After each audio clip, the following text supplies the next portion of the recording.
लग्नाचे दागिने म्हणजे श्रीमंत पेशवाई दागिने. नाशिकचे सुप्रसिद्ध सराफ मयूर अलंकार सराफ. ताज्या बातम्यांसाठी नाशिक न्यूजच्या YouTube चॅनलला सबस्क्राईब करा आणि बेल आयकॉनला प्रेस करा. नाशिकमध्ये शिक्षण क्षेत्राला काळीमा फासणारी धक्कादायक घटना समोर आली आहे. फी न भरल्यामुळे चिमुकल्या विद्यार्थ्यांना खोलीत डांबून ठेवणे आणि त्यांना रडत पालकांकडे फी मागायला भाग पाडल्याचा गंभीर आरोप एका शाळेवर करण्यात आलाय. या प्रकारामुळे शहरामध्ये संतापाची लाट उसळली आहे. स्वराज्य पक्षाचे नेते डॉक्टर रुपेश नाठे पाटील यांच्या नेतृत्वाखाली पालकांनी शाळेविरोधात आंदोलन छेडलंय. पालकांच्या म्हणण्यानुसार फी वेळेत न भरल्यामुळे निष्पाप विद्यार्थ्यांना एका खोलीत डांबून ठेवण्यात आलंय. एवढंच नव्हे तर त्यांना परीक्षेत बसू न देत फोनवरून पालकांकडे फी मागण्यास भाग पाडण्यात आलाय. या प्रकारावर संतप्त प्रतिक्रिया देताना डॉक्टर रुपेश नाठे पाटील यांनी शिक्षणाच्या बाजारीकरणावर टीका करत हा प्रकार बालमनावर गंभीर आघात करणारा असल्याचं म्हटलेलं आहे. तर इतर पदाधिकाऱ्यांनीही शाळेच्या या अमानुष वागणुकीचा निषेध व्यक्त केलाय. आज सकाळी आम्हाला एक पालकांचा फोन आला. सर्वसामान्य शेतकरी कुटुंबातले पालक होते. माझ्या विद्यार्थ्याला आज फी अभावी परीक्षेला बसू देत नाहीये आणि तो तिकडनं रडतोय, त्याला त्रास होतोय माझ्या बाळाला. तर त्यांनी विनंती केली शाळेला की मी 2 तासात येऊन फी भरतो, तर तुम्ही माझ्या मुलाला बसू द्या. तर त्यांनी भूमिका घेतली, बसूच देणार नाही. त्याच्यानंतर त्यांचा मला फोन आला. फोन आल्यानंतर मी शाळेच्या व्यवस्थापनासोबत चर्चा केली, पण शाळेच्या व्यवस्थापनाची भूमिका होती की आम्ही फी भरल्याशिवाय बसूच देणार नाही. कलेक्टरचा जरी फोन आला, शिक्षण मंत्र्याचा जरी फोन आला तरी आम्ही बसू देणार नाही. याचा पुरावा म्हणून इथं आल्यानंतर आम्ही त्यांना विचारलं की अशी भूमिका कशी काय चालणार आहे. इथं आल्यावर माहिती मिळाली की त्यांनी जवळपास 15 ते 20 विद्यार्थ्यांना आणि विद्यार्थिनींना एका रूम मध्ये डांबून ठेवलं की तुम्ही इथं बसून राहा. त्या विद्यार्थिनींनी फोन केले रडत पॅरेंट्सला की तुम्ही काही करा, आता फी भरा. काहींच्या पालकांनी 11 वाजेपर्यंत फी भरली. मग त्यांच्या घरातल्या पालकांनी फी भरल्यानंतर विद्यार्थ्यांना यांनी उशिरा का होईना परीक्षेला बसू दिलं. परंतु अशी भूमिका अजिबात योग्य नाही आणि ज्यांनी फी भरली नाही त्या विद्यार्थ्यांना आज बसूच दिलं नाही. जो विद्यार्थ्यांच्या मनावरती आज परिणाम होतोय, ज्या विद्यार्थ्यांना टॉर्चर केलं जाते, उद्या यांच्या जीवाचं काही बरं वाईट झालं तर याला कारणीभूत कोण राहणार. कुठंतरी शिक्षण मंत्र्यांनी या ज्या प्रायव्हेट शाळा आहे यांना जी एवढी मगरुरी आली आहे ही फक्त शिक्षण मंत्र्यांनी ताकद दिल्यामुळे आली आहे. आणि आमच्या गोरगरिबाच्या पोरांना का बरं इथं टाकायची पाळी येते शाळेत प्रायव्हेट का. तर तुम्ही आमच्या गोरगरिबीच्या जिल्हा परिषद शाळा बंद पाडल्या, त्यांचा दर्जा खालावला गेला. म्हणून आमच्या प्रत्येक पालकाला वाटतं की विद्यार्थ्यांनी माझ्या घरातल्या चांगलं शिक्षण घ्यावं. इथं आल्यावर हे पत्र दिलंय मॅडमनी, इथं मुख्याध्यापकांची सही आहे. पत्रावरती काय लिहिलंय, प्रथम हप्ता किंवा संपूर्ण शुल्क भरल्याशिवाय विद्यार्थ्यास प्रथम घटक चाचणीमध्ये सहभागी होण्याची परवानगी दिली जाणार नाही. अशी शिक्षण मंत्र्यांनी अधिकार दिलेले एका शाळेला. 15 दिवस झाले शाळा चालू म्हणून तुम्ही बसू देणार नसाल तर ही भूमिका शिक्षण मंत्र्यांची बरोबर आहे का. इथं आता नाशिक महानगरपालिकेचे सभापती बाळकृष्ण शिरसाट साहेब आले, त्यांनी मध्यस्थीचा मार्ग काढला व उद्या शिक्षण अधिकाऱ्यांसोबत बैठक लावली. इथे या शाळेची सगळी चौकशी केली जाणार आहे. म्हणून आम्ही आता आंदोलनाला स्थगिती दिलेली आहे. या शाळेला ग्राउंड नाही, या शाळेला पार्किंग नाही, या शाळेला लायब्ररी नाही, लॅब नाही, फायरचं ऑडिट झालेलं नाही या शाळेतून. मग ही शाळा चालू का बरं. मग याला पोचतं कोण आहे.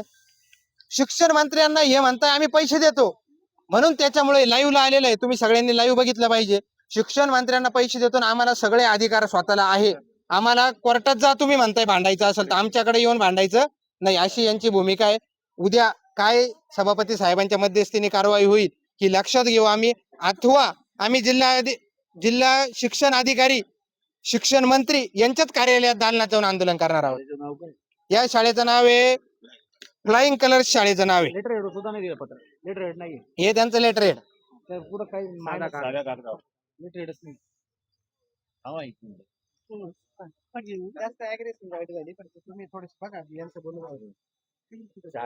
आम्हाला स्वराज्य पक्षाकडे कंप्लेंट आली फी संदर्भात. स्वराज्य पक्षाकडनं आम्ही इथे शाळेत विचारणा केली असताना शाळेची इतकी मगरुरी आम्हाला पहिल्यांदा पाहायला मिळाली. शाळेमध्ये फी नसल्यामुळे त्या विद्यार्थ्याला परीक्षेला बसू दिलं नाही. अशा शाळेचा आम्ही जाहीर निषेध करतो.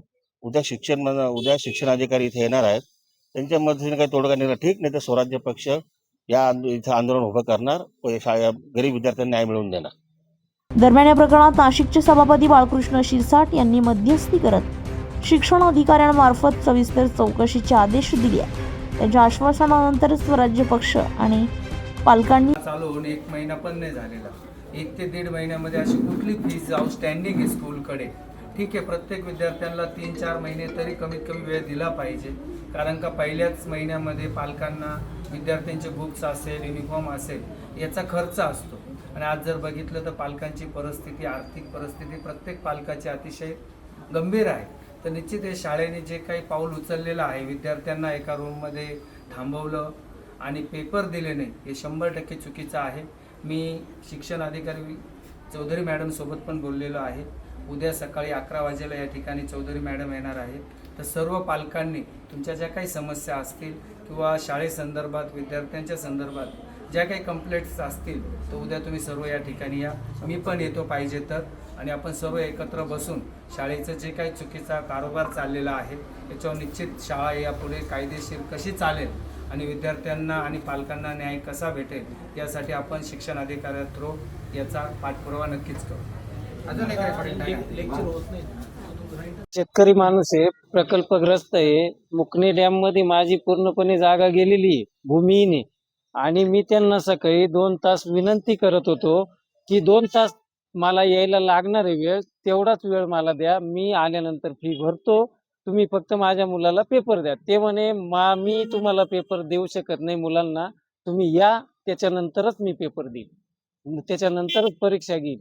मग याच्यानंतर सामान्य माणसांनी चांगल्या शाळेमध्ये घालायचे का नाही मुलं, हा एक मोठा प्रश्न आहे. तर याची काळजी ही शिक्षण मंत्र्यांनी घेतली पाहिजे. संदीप दत्तात्रय शिंदे. चिन्ह आपल्याला मिळेल असा विश्वास उद्धव ठाकरे यांनी संपर्क प्रमुखांच्या बैठकीत व्यक्त केलाय.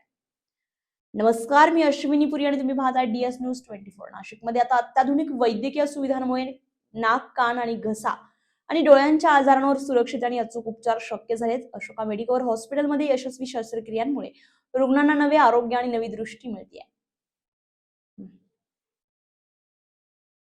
मात्र दोषी शाळा प्रशासनावर कडक कारवाई न झाल्यास पुन्हा तीव्र आंदोलन छेडण्याचा इशारा पालकांनी दिलाय.